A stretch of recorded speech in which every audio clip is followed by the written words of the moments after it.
Hello friends. आज की class में हम लोग बहुत ही इम्पोर्टेंट जावा ट्यूटोरियल के टॉपिक पर बात करने जा रहे हैं और वो टॉपिक है क्लास एंड ऑब्जेक्ट्स। तो सबसे पहले हम लोग समझेंगे कि क्लास और ऑब्जेक्ट होता क्या है।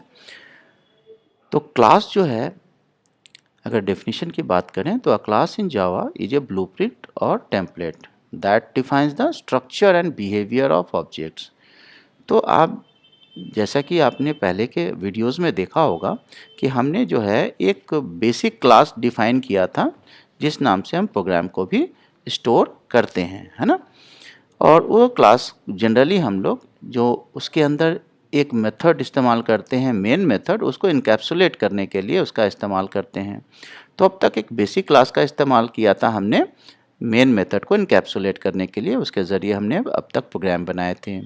आगे आने वाले क्लासेस में हम लोग देखेंगे कि हम लोग एक डिफ़ॉल्ट क्लास या बेसिक क्लास मेन वो तो डिफ़ाइन करेंगे ही, उस जिसके अंदर मेन इनकैप्सुलेट होगा, उसके अलावा भी हम लोग क्लास इस्तेमाल करेंगे। और ये जो नया क्लास हम बनाएंगे, ये जो हम बनाएंगे, जो आगे आने वाले ऑब्जेक्ट्स के ज़रिए जो हम प्रोग्राम को बनाने वाले हैं, तो उन ऑब्जेक्ट्स का स्ट्रक्चर क्या होगा, उनका बिहेवियर क्या होगा। स्ट्रक्चर का मतलब हो गया कि जो फील्ड्स या वेरिएबल्स का जो हम इस्तेमाल करेंगे, जो कि ऑब्जेक्ट्स हमारा इस्तेमाल कर सकते हैं, और साथ ही साथ उन मेथड्स जिनको ऑब्जेक्ट इस्तेमाल करने वाले हैं, और वो मेथड जिनके अंदर डेटा इस्तेमाल होंगे, है ना। तो इन सारी चीज़ों को यूज़ करने के लिए हम लोग क्लास और ऑब्जेक्ट बनाएंगे। तो जो क्लास हो गया वो एक तरह का टेम्पलेट हो गया, जिसके अंदर क्या डिफाइन होगा, structure and behaviour of object. और ऑब्जेक्ट्स जो है वो क्या करेंगे, वो ऑब्जेक्ट डेटा का इस्तेमाल करेंगे यूजिंग मेथड्स, है ना। तो इस तरह से कंप्लीट डिफिनेशन क्या हो गया, class in Java is a blueprint or template that define the structure and behaviour of object. It is a logical entity use to encapsulate data. तो ये एक तरह का एंटिटी हो गया, लॉजिकल एंटिटी हो गया, जिसके अंदर डेटा या फील्ड्स को हम लोग इनकैप्सुलेट करते हैं, और साथ ही साथ मेथड्स को भी। और कौन से method, that operate on that data. जो डेटा हमने डिफाइन किया उसके ऊपर जो फंक्शन ऑपरेट होंगे, उन मेथड्स को भी क्लास के अंदर हम डिफाइन करते हैं। तो क्लास जो है डिफाइन करता है प्रॉपर्टी को, फील्ड्स को, जो कि वेरिएबल के रूप में हम लोग लिखते हैं, और बिहेवियर को, जिसको मेथड फंक्शंस के रूप में हम लिखते हैं, है ना। ऑब्जेक्ट क्या होता है, एज एन इंस्टेंस या एग्जाम्पल ऑफ ए क्लास होता है that represent a specific entity with defined attributes and behaviours. तो ये जो हम ऑब्जेक्ट हम डिफाइन करते हैं वो क्लास का ही एक इंस्टेंस या वेरिएबल होता है। इंस्टेंस यानी एग्जाम्पल कह लो आप, होता है। और इसके अंदर इस ऑब्जेक्ट के जो एट्रीब्यूट यानी प्रॉपर्टीज होते हैं, जो हम डेटा डिफाइन करते हैं, और इसका बिहेवियर क्या होता है, जो हम मेथड डिफाइन करते हैं क्लास के अंदर। तो इस तरह से हम क्लास और ऑब्जेक्ट को पहले तो डिफाइन करते हैं। अब आते हैं कि फीचर ऑफ ए क्लास क्या होता है। तो जब भी क्लास डिफाइन करते हैं तो उसके अंदर आप पहले तो फील्ड या एट्रीब्यूट डिफाइन करते हो वेरिएबल्स के रूप में। बेसिकली वेरिएबल्स क्या होते हैं, वो ऑब्जेक्ट के डेटा को होल्ड करके रखते हैं। दूसरा मेथड्स होता है, मेथड्स को हम फंक्शन भी कहते हैं, जो किसी भी ऑब्जेक्ट के बिहेवियर को डिफाइन करता है कि वो ऑब्जेक्ट किस तरह का काम करेगा, है ना। तीसरी चीज़ जो हम लोग क्लास के अंदर डिफाइन करते हैं वो है कंस्ट्रक्टर। कंस्ट्रक्टर्स क्या होते हैं, स्पेशल फंक्शंस होते हैं या स्पेशल मेथड्स होते हैं, जिनका वही नाम होता है जो क्लास का नाम होता है, जिसको कॉल करने की ज़रूरत नहीं पड़ती है ना। और बेसिकली इसका यूज़ हम क्या करते हैं, इन ऑब्जेक्ट के को इनिशियलाइज यानी ऑब्जेक्ट के प्रॉपर्टीज़ को इनिशियलाइज करने के लिए हम लोग करते हैं। और चौथी जो इंपॉर्टेंट चीज़ क्लास के अंदर आती है वो है एक्सेस मॉडिफायर्स। ये क्या है, तो it defines the scope of the class. Scope of the class, fields and methods, यानी कि जो हम क्लास को यूज़ करने जा रहे हैं वो कैसे उसको यूज़ किया जाएगा, उसके अंदर जो फील्ड्स या वेरिएबल्स जो इस्तेमाल आप कर रहे हो, कहाँ तक, कैसे और कौन इस्तेमाल करेगा, और साथ ही साथ मेथड्स, उनको कौन और कितने समय तक के लिए, कहाँ तक के लिए इस्तेमाल करेगा। ये सारी चीज़ें एक्सेस मॉडिफायर के अंदर आती है। और जिसके एग्जांपल है, जैसे कि हम पब्लिक डिफाइन करते हैं एक्सेस मॉडिफायर, प्राइवेट डिफाइन करते हैं, या प्रोटेक्टेड डिफाइन करते हैं। ठीक है, इसको आगे की क्लासेस में हम लोग समझेंगे। ऑब्जेक्ट इन जावा क्या होते हैं, an object is an instance of A class. किसी क्लास के इंस्टेंस यानी एग्जाम्पल को हम ऑब्जेक्ट कहते हैं। ये एक तरह का रियल वर्ल्ड एंटिटी होता है जिसके अंदर डेटा होता है, और साथ ही साथ मेथड या बिहेवियर जो डिफाइन किए जाते हैं क्लास का, वो इसके साथ एम्बेडेड होता है। की feature of an object, feature क्या होते हैं ऑब्जेक्ट के, इसको यूज़ करने के लिए हम लोग सबसे पहले अगर क्रिएट करते हैं तो उसके लिए न्यू कीवर्ड का इस्तेमाल करते हैं, अभी हम इसको प्रोग्राम में देखेंगे। और each object has its own copy of fields but share the same method of the class, है ना। यानी कि हर ऑब्जेक्ट का जो एट्रीब्यूट्स होता है उसका अपना अलग अलग कॉपी उनका, यानी कि वेरिएबल्स की जो वैल्यू होंगे हर ऑब्जेक्ट के लिए अलग अलग होंगे, लेकिन वो सेम मेथड्स का इस्तेमाल करके जो है वो आउटपुट जनरेट कर सकते हैं। ऑब्जेक्ट आपस में भी इंटरेक्ट करते हैं प्रॉपर और सुटेबल मेथड्स को यूज़ करके। अब सवाल उठता है कि क्लासेस एंड ऑब्जेक्ट्स यूज़ क्यों किए जाते हैं जावा में। सबसे पहला रीजन है code reusability. Classes allow you to define reusable code. Instead of writing the same code repeatedly, you can create multiple objects of a single class, है ना। तो आप कई ऑब्जेक्ट बना सकते हो जिसके अंदर जो है कॉमन प्रॉपर्टीज़, कॉमन एट्रीब्यूट्स और कॉमन मेथड्स को डिफाइन कर सकते हैं, है ना। और उसको जो है डिफरेंट ऑब्जेक्ट जो है जो कि इंस्टेंस ऑफ क्लास कहलाते हैं उसको आसानी से यूज़ कर सकते हैं, ठीक है। बार बार कोड लिखने की ज़रूरत नहीं पड़ती है। Modularity, classes break down a complex problem into smaller manageable pieces making it easier to develop, maintain and debug the program. कई बार क्या होता है कि प्रोजेक्ट काफ़ी बड़ा होता है जिसके अंदर आपको कई तरह के आप जो एंटिटी डिफाइन करते हो। जैसे सपोज़ करो कि आपने जो है किसी कंपनी का सपोज़ करो कि हमें उसका परचेज बिल तैयार करना होता है, सेल्स बिल तैयार करना होता है, बैलेंस शीट तैयार करना होता है, प्रॉफिट एंड लॉस अकाउंट तैयार करना होता है। तो हम इन सारे काम के लिए अलग अलग क्लासेस बना सकते हैं।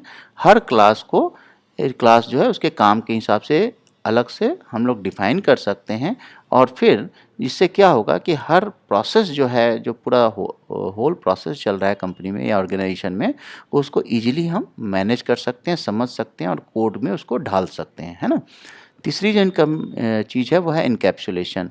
इनकैप्सुलेशन बाय इसमें होता क्या है, तो इनकैप्सुलेशन कह रहा है कि by bundling data and method together class help to protect and manage data using access modifier.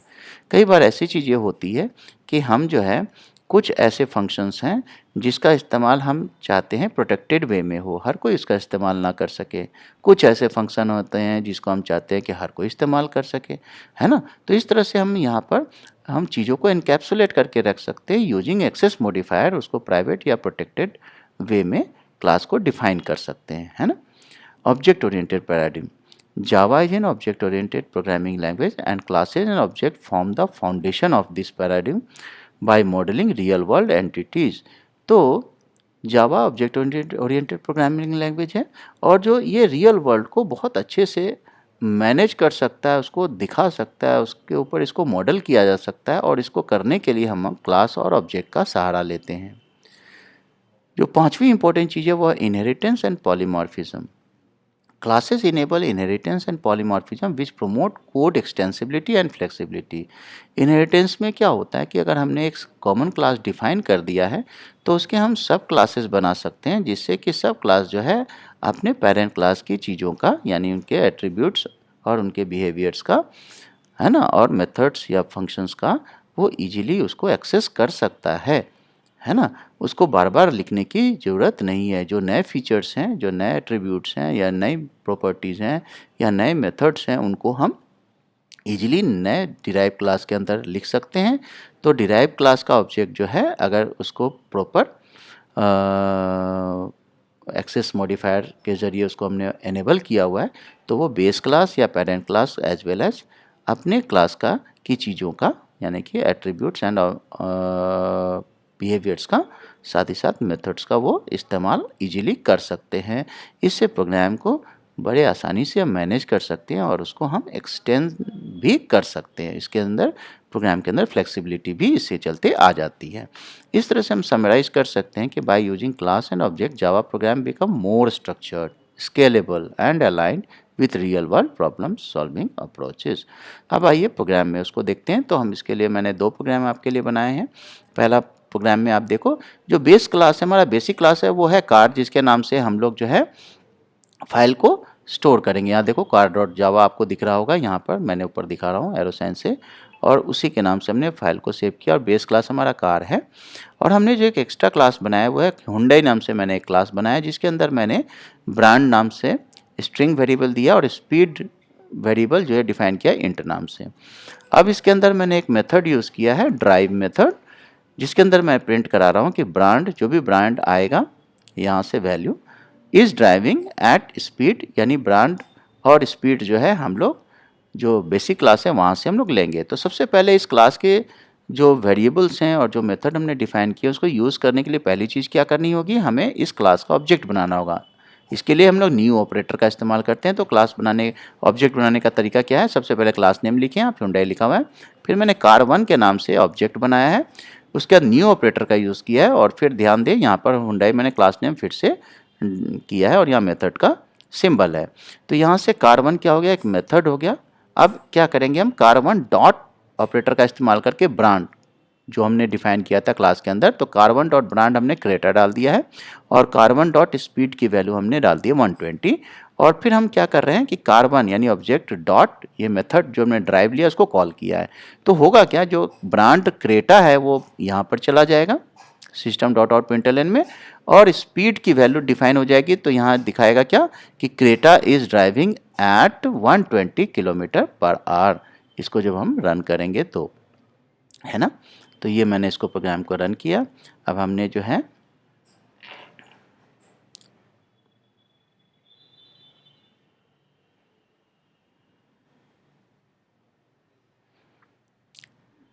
तो क्या दिखा रहा है, का Creta is driving eight 120 kilometre per hour. तो यहाँ क्रेटा की वैल्यू है, क्रेटा क्या है, ब्रांड की वैल्यू है और 120 क्या है, स्पीड की वैल्यू है। और इसको देने के लिए हमने क्या किया कि हमने हुंडई जो का पहले ऑब्जेक्ट बनाया और ऑब्जेक्ट के ज़रिए ब्रांड और स्पीड की वैल्यू डाली है और ऑब्जेक्ट के ज़रिए हमने मेथड को कॉल कर लिया। एक और प्रोग्राम मैं बना रहा हूँ जिसमें मैं एक रेक्टेंगल का आइडिया ले रहा हूँ। इसके लिए मैंने जो है इनपुट स्ट्रीम रीडर का इस्तेमाल किया है। इसके लिए इंपोर्ट java.io.start एक क्लास हमने बना लिया रेक्टेंगल, जिसके अंदर दो variable length and breadth define कर लिया। मैंने इसका टाइप डबल रखा है यहाँ पर और एक AR एरिया के लिए हमने तीन वेरिएबल का इस्तेमाल किया, length, breadth and AR। Void area नाम का एक मेथड यूज़ किया जिसके अंदर हम लेंथ इंटू ब्रेड्थ से एरिया ऑफ रेक्टेंगल निकाल रहे हैं और उसके बाद यहाँ पर उसका आउटपुट प्रिंट कर रहे हैं। ये हमारा बेसिक क्लास हो गया जो कैलकुलेट एरिया नाम का, जिसके नाम से हम फाइल सेव करेंगे। IO एक्सेप्शन का इस्तेमाल करेंगे। इनपुट में आपको ध्यान ही होगा, जब आप इनपुट स्ट्रीम रीडर का इस्तेमाल करते हो तो आपको इस पैकेज का भी इस्तेमाल करना है, ध्यान रखना है, import java.io.start। तो हमने क्या किया, सबसे पहले तो एक ऑब्जेक्ट बना लिया रेक्टेंगल क्लास का, rectangle R1 equal to new rectangle.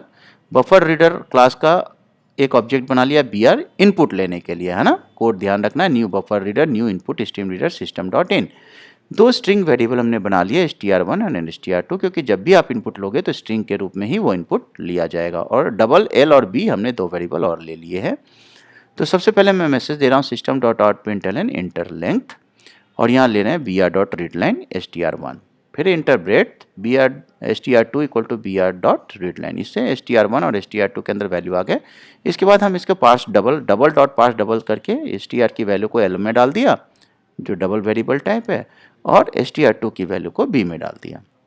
अब इन दो L और B की वैल्यू को हमें क्या करना है, हमें रेक्टेंगल क्लास के लेंथ और ब्रेड्थ में देना है। तो इसके लिए हमें R1 की जरूरत पड़ेगी जो हमने रेक्टेंगल क्लास का ऑब्जेक्ट बनाया है। तो R1 डॉट लेंथ की वैल्यू हमने L डाल दी जो इनपुट लिया है और R1 डॉट ब्रेड्थ की वैल्यू हमने B डाल दी जो हमने इनपुट लिया था। और उसके बाद एरिया को हमने कैलकुलेट कर लिया, R1 डॉट एरिया, इस एरिया जो मेथड है इसको हमने कॉल किया। ठीक है, तो R1 हमें ऑब्जेक्ट बनाना पहले ज़रूरी होगा रेक्टेंगल क्लास का, उसके बाद हम इसके वेरिएबल का इस्तेमाल कर पाएंगे और साथ में एरिया मेथड को भी कॉल कर पाएंगे। तो इस तरह से जब हम इस प्रोग्राम को रन करते हैं तो हमारे से सबसे पहले लेंथ और ब्रेड्थ मांगेगा, उसके बाद एरिया जो है प्रिंट करके आपको दिखा देगा।